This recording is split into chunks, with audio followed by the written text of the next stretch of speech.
I now stand here as the director of the Candlelighters Supportive Care Research Centre.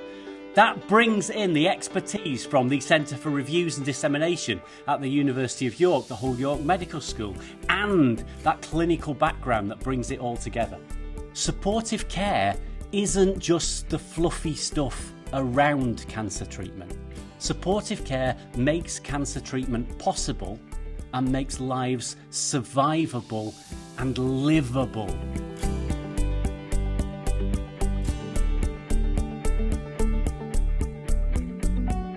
This picture is Harry.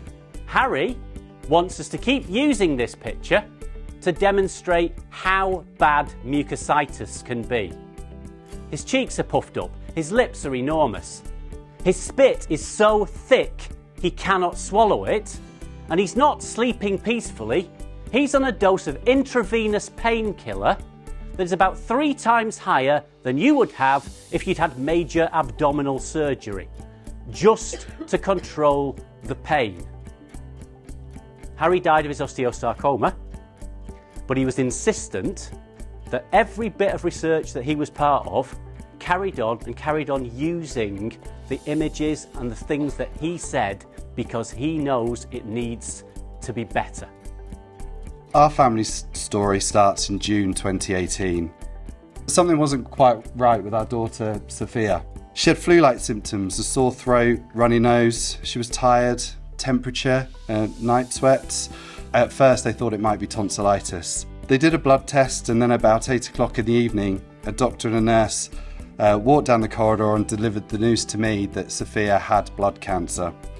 Sophia was transferred to the Children's Oncology and Haematology ward at the Leeds General Infirmary.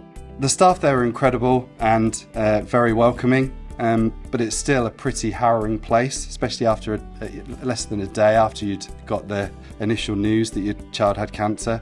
You see quite a lot of children further along in treatment who have different wires and tubes coming out of them, some children who've lost their hair. It was pretty upsetting that we knew that this would soon be happening to our little girl. The early days of treatment were really tough. You've obviously got to process that news, but then the first rounds of intense treatment last for around 2 months, and in that time Sophia was poked and prodded many times, really traumatic, lots of cannulas.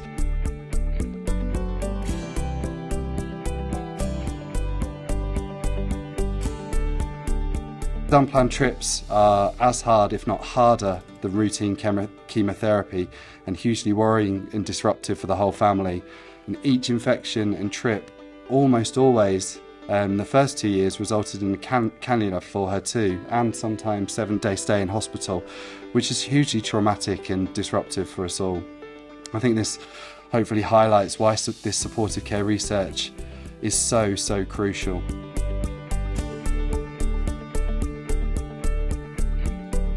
In December last year, Sophia fell really ill. So she had a chest infection, she just got over that, then she had an intense round of chemo, and then she caught the flu.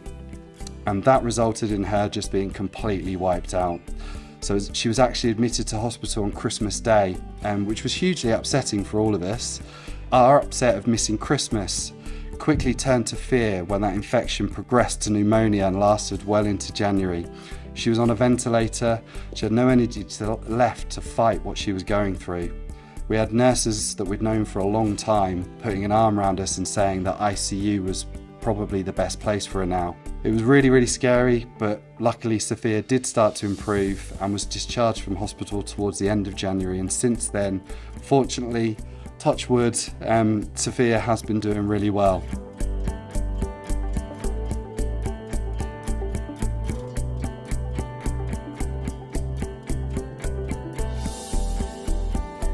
Currently, our world organisation is aiming that no child dies of cancer.